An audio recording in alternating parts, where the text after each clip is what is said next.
നമ്മൾ ഇതിനകത്ത് കാണേണ്ട ഒരു കാര്യം, എറണാകുളം പോലൊരു നഗരത്തിൽ ഇത്രയും വലിയൊരു എന്നും പരിപാടി നടക്കുന്ന നഗരമാണ്. സുരക്ഷാ മാനദണ്ഡങ്ങളില്ലാതെ ഇനിയും ഇത്തരം പരിപാടികൾ നടത്താൻ പാടില്ല. തന്നെയുമല്ല, ഇതെന്താണ് സംഭവിച്ചത് എന്നുള്ളതിനെ സംബന്ധിച്ച് ശരിയായ ഒരു അന്വേഷണം അനിവാര്യമാണ്. കുറ്റക്കാർക്കെതിരെ മാതൃകാപരമായ നടപടി ഉണ്ടാകണം, ശിക്ഷാ നടപടി ഉണ്ടാകണം. MLAയും മന്ത്രിയും മറ്റ് ഉയർന്ന പോലീസ് ഉദ്യോഗസ്ഥന്മാരും ഇരുന്ന ഒരു വേദിയിലാണ് ഇത്തരം സംഭവം ഉണ്ടാകുന്നത്. അപ്പോൾ അതിൻ്റെ ഗൗരവം കണക്കിലെടുത്തുകൊണ്ടുള്ള അന്വേഷണം ഉണ്ടാകണം.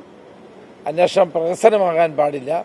ഭാവിയിൽ ഇനി ഉണ്ടാകുന്ന ഇവിടെ മാത്രമല്ല, കേരളത്തിൽ ഇതുപോലെ നടക്കുന്ന എല്ലാ മെഗാ ഈവൻറ്റുകളും വലിയ പരിപാടികളിലും സുരക്ഷിതത്വം ഉറപ്പുവരുത്താനുള്ള നടപടികൾ ഗവൺമെൻറ് ഭാഗത്ത് ഉണ്ടാകണം എന്നാണ് എൻ്റെ അഭ്യർത്ഥന.